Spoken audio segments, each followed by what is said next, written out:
Hello students, कैसे हैं आप लोग। चलिए शुरू करते हैं ई क्लासेस। ई क्लासेस में हम आज आपको क्लास 6 एनसीईआरटी के चैप्टर नंबर 4 का स्टार्टिंग मटेरियल इनटू ग्रुप्स में कंटिन्यू करते हैं, क्योंकि इसके पहले एक और वीडियो ऑलरेडी मैंने अपलोड कर दिया कि उसमें मैंने स्टार्टिंग मटेरियल्स के बारे में बताया था। आज अब मैं आपको बताता हूं properties of materials. Properties of materials के साथ साथ कुछ उनके जो प्रॉपर्टीज हैं उनमें डिस्कस करते हैं हम कि अपीयरेंस क्या है, हार्डनेस, सॉफ्टनेस, सोल्यूबल, इनसोल्यूबल। इसके अलावा उसके हम ऑब्जेक्ट जो फ्लोट या शिंक होते हैं, ट्रांसपेरेंसी भी देखेंगे। तो चलिए शुरू करते हैं प्रॉपर्टीज ऑफ मटेरियल्स। देखिए, प्रॉपर्टीज ऑफ मटेरियल यानी मटेरियल के गुण। और मटेरियल्स तो बहुत सारे हैं, कई तरह के होते हैं, हम सबको मटेरियल्स बोल सकते हैं। लेकिन इसमें हम यहाँ पे यूजेस की बात कर रहे हैं कि मटेरियल्स का जहाँ यूज है उस तरह से कैसे प्रॉपर्टीज हम देखें कि अगर हमें कोई वाटर को किसी चीज में रखना है तो किसी क्लॉथ का अगर हम एक ग्लास जैसा बनाए, टम्बलर जैसा, क्लॉथ का, कपड़े का, तो क्या उसमें पानी रुक सकता है? बिल्कुल नहीं। क्यों? क्योंकि क्लॉथ का कपड़ा शरीर को ढकने के लिए या कोई अदर चीज के लिए काम आता है, किसी लिक्विड को रखने के लिए नहीं। वहां हम क्या करेंगे? वहां हम सिंपल ग्लास, प्लास्टिक या किसी मेटल्स का यूज करेंगे। ग्लास मेटल्स का यूज करेंगे ग्लास के लिए कि जिससे हम उस वाटर को कलेक्ट कर सकें, रख सकें। इसी तरह मटेरियल्स के बहुत सारे गुण होते हैं, प्रॉपर्टीज होती है। चलिए डिस्कस करते हैं इनके क्या हैं गुण, क्योंकि देखो शॉर्ट में हम डिस्कस करेंगे क्योंकि आपके सिलेबस में बहुत ज्यादा नहीं है। आगे भी आप मेटल्स और नॉन मेटल भी पढ़ेंगे, मटेरियल्स भी पढ़ेंगे। तो चलिए थोड़ा सा जानते हैं। मटेरियल्स के जो सबसे स्टार्टिंग पार्ट है वो है अपीयरेंस। सो अपीयरेंस यानी दिखावट। कोई भी मटेरियल्स दिखता कैसे है? तो जैसा कि हमें पता है कि कुछ ऐसे मटेरियल्स हैं जो कि लस्चर होते हैं, और लस्चर में यूजुअली हम किसको देखते हैं? मेटल्स है, आयरन है, कॉपर है, एल्यूमिनियम है, गोल्ड भी है। हालांकि इनमें जैसे आयरन हुआ या कुछ और भी मटेरियल जो हैं, कुछ ज्यादा दिन के बाद इनमें कुछ कालापन, धब्बापन या उनका जो लस्चरस है, जो उनका शाइनीपन है, वो खत्म हो जाता है। लेकिन वो मटेरियल्स हैं, उनमें कोई प्रॉब्लम नहीं होती। जब उनको कट करोगे या उनको हम हीट करेंगे, उस पे हथौड़ा वगैरह मार के थोड़ा लंबा करेंगे, चादर टाइप का बनाएंगे या उसको रेन्यू टाइप का करेंगे, तो उसमें क्या करेंगे कि उसमें शाइनिंग आ जाएगी। ये होती है अपीयरेंस, दिखावट। तो कोई भी मटेरियल दिखाने में, दिखने में लस्चरस होता है, शाइनिंग होती है, तो ये एक किसी भी मटेरियल्स का क्या है? गुण है, प्रॉपर्टीज है। सेकंड नंबर पे हम क्या देखते हैं? हार्डनेस। हार्डनेस यानी कड़ापन। तो देखिए, सीधे सीधे हम जानते हैं materials which can be compressed or scratch easily are called soft, while some other materials which are difficult to compress are called hard। मतलब कि कोई भी मटेरियल हुआ, जैसे मान लीजिए कि कोई पत्थर हुआ या कोई प्लास्टिक हुआ जो ज़्यादा पावरफुल है, या फिर आयरन हुआ या गोल्ड हुआ, उसको हम स्क्रैच करें या उसको दाबें तो नहीं दबे। वहीं पे इसी हम पेपर को देखें, पेपर दब जाएगा, या कोई क्लॉथ हुआ, क्लॉथ को दाबे वो भी दब जाएगा। तो यहाँ पे क्या हम देखें? दो तरह के मटेरियल्स देखें।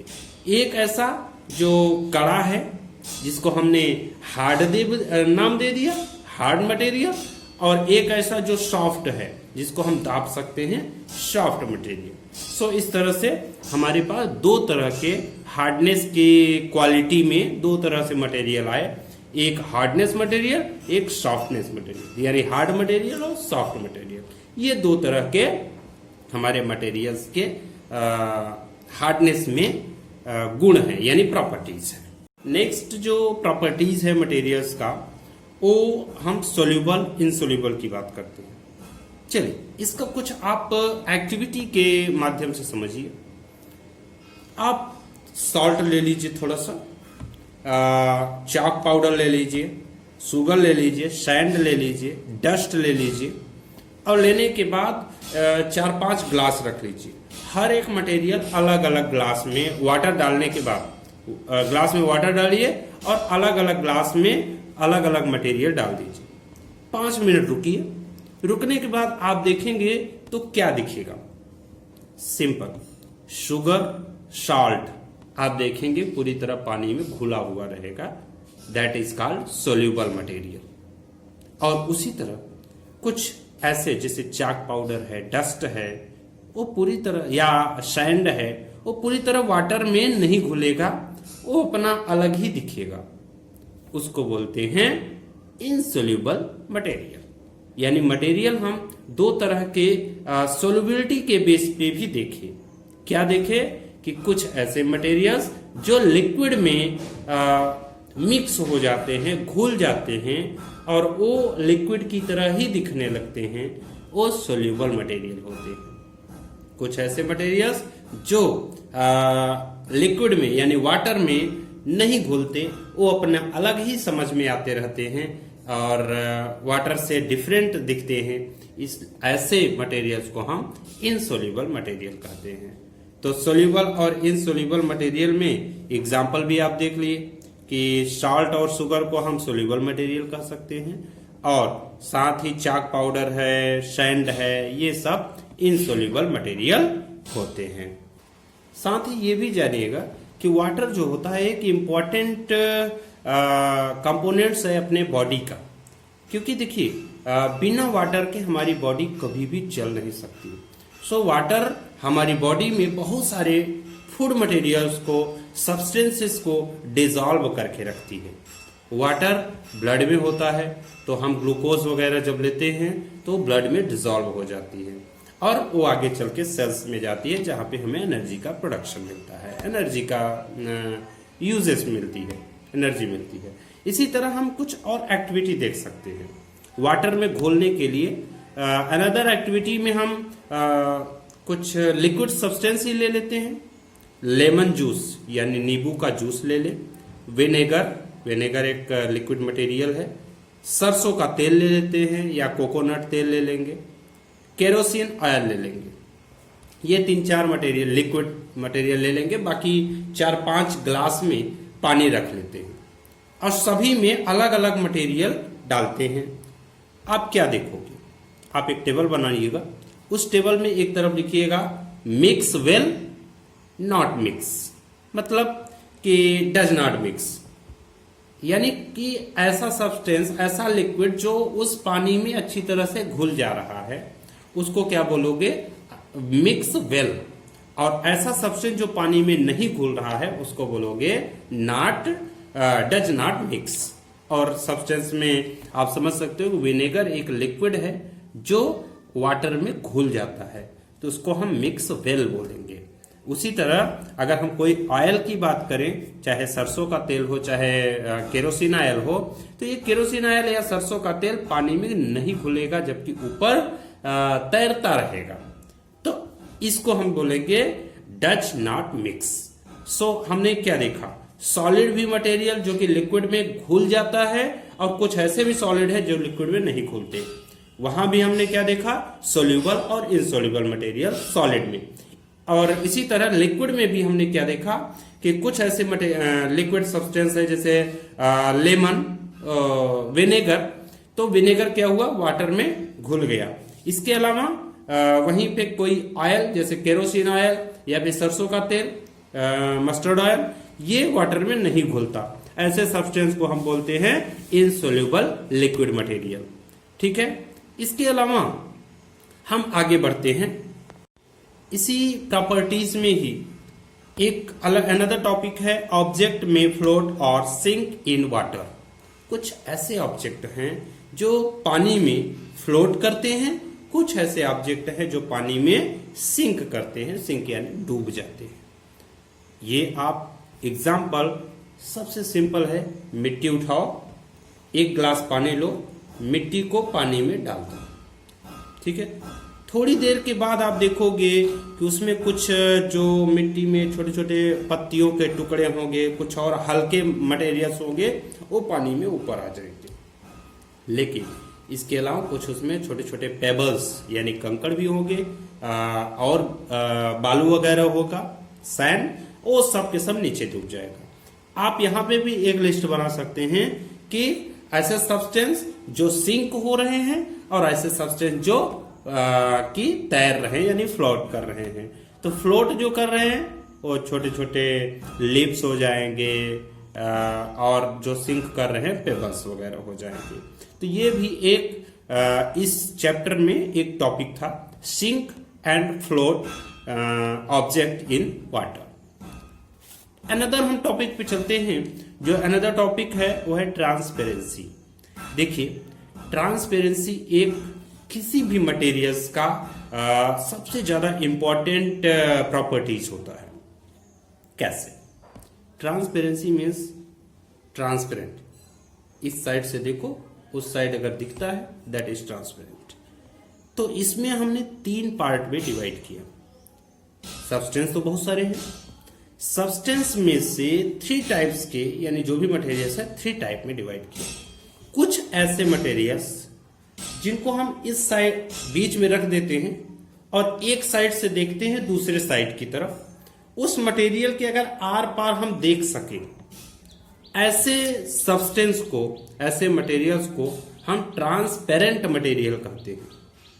और इसके एग्जाम्पल आप सिंपल सी बात है, ग्लास, वाटर, एयर, ठीक है। कुछ प्लास्टिक भी हैं जो कि ट्रांसपेरेंट होते हैं, लेकिन मेनली ग्लास, वाटर और एयर आते हैं। तो ये कैसे सब्सटेंस हुए जो हम एक साइड से देखेंगे दूसरी तरफ क्लियरली दिख जाता है।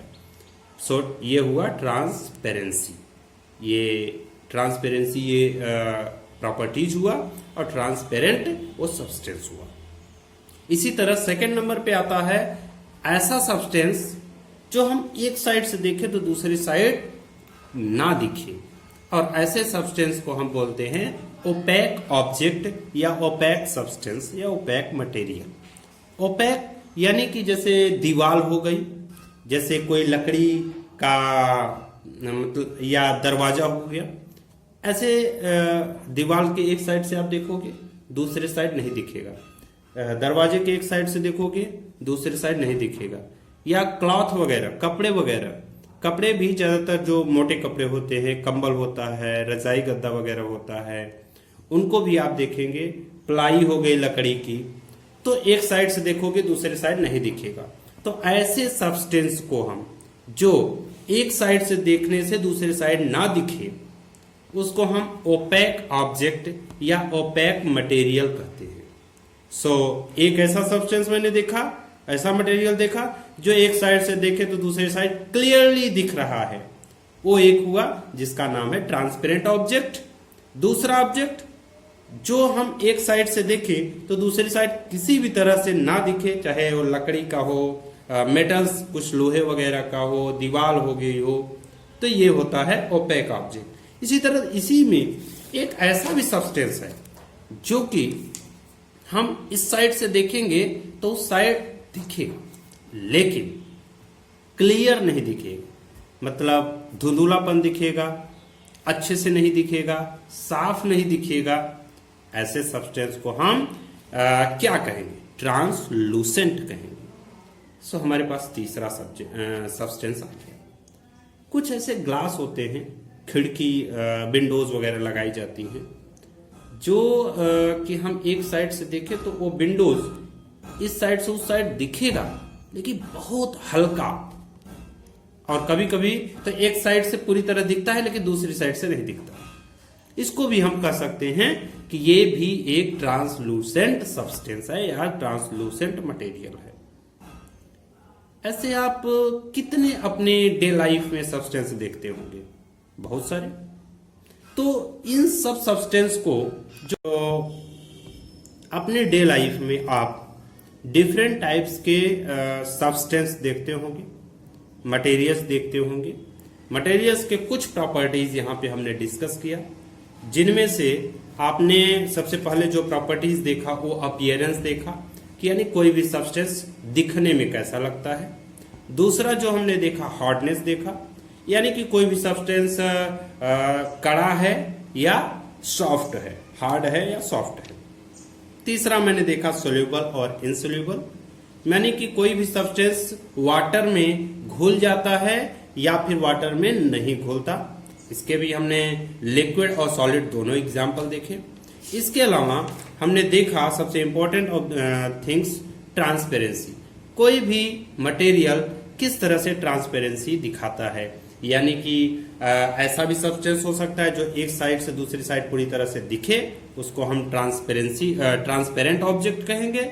ऐसा सब्सटेंस जो एक साइड से दूसरी साइड बिल्कुल ना दिखे, उसको हम ओपेक ऑब्जेक्ट कहेंगे। और ऐसा सब्सटेंस जो एक तरफ से दूसरी तरफ धुंधुला दिखे, हल्का दिखे, कम दिखे, उसको हम बोलते हैं ट्रांसलूसेंट ऑब्जेक्ट। स्टूडेंट्स, इस एनसीईआरटी बुक को अच्छी तरह से आप पढ़िएगा, रीड करिए। रीड करने के बाद बहुत सारे आपके माइंड में क्वेश्चंस उठेंगे, क्वेश्चन भी आप कर सकते हैं। और साथ में आप 2-3 टेबल बनाइए सोल्युबिलिटी का, जहां पे बहुत सारे सब्सटेंस आपको जैसा कि बताया तो उसका टेबल बनाइए।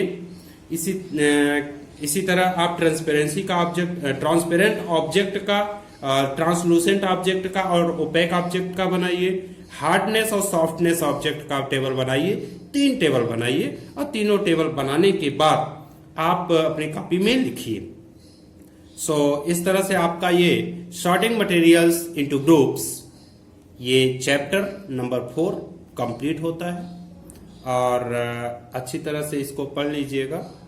बाकी कमेंट में आप क्वेश्चन कर सकते हैं, जो भी आपको क्वेश्चंस समझ में आए क्वेश्चन करने का। मेरे वीडियोस को आप लाइक करिए, सब्सक्राइब करिए और अपने फ्रेंड्स के साथ शेयर जरूर करिएगा। Thanks for watching.